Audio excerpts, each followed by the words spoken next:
खोल्दा अघिल्तिर खुसी यस्तै देख्न पाए आफू हारी अरूलाई रमाएको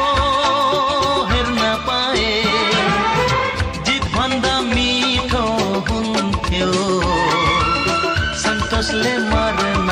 पाए लुटाउँथे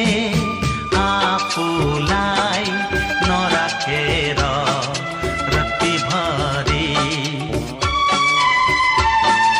यस्तै म